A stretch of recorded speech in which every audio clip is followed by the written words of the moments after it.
Hello, everyone. It's Mr. Greco. We're going to be doing the volume of a pyramid today. So let's start with the formula. So the volume of the period, and then let's talk about what that means. So equals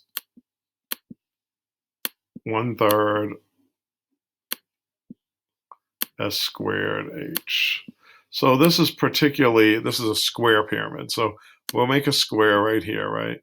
As you know, the square has the same lengths of all the sides. So if one length is 5, then all the other lengths are 5. And 5 s means side, so I'm going to leave that one there. And then a pyramid is sort of like a cone where there's one focal point and that goes to all the different ones, and then there's the height, right? So this is the pyramids there.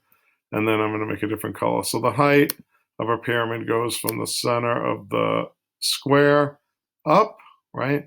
So let's call the height. So let's say if the side of the square is 5 and then the height is 6, right? So you just punch in, let's go back, 1/3, right, times 5 squared times 6.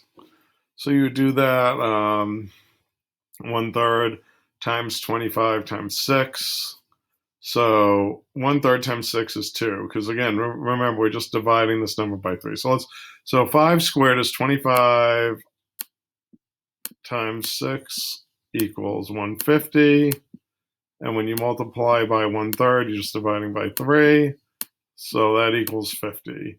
And whatever it is, 50, let's call it inches squared. So all we're doing is finding the base is the square. So whatever the side length of the square is, you square it.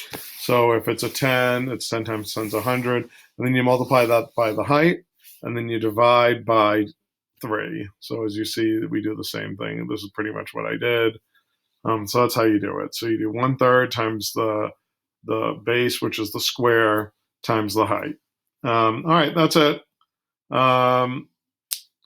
Any questions, email me. I'll be responding. My office hours are 12 to 3. All right.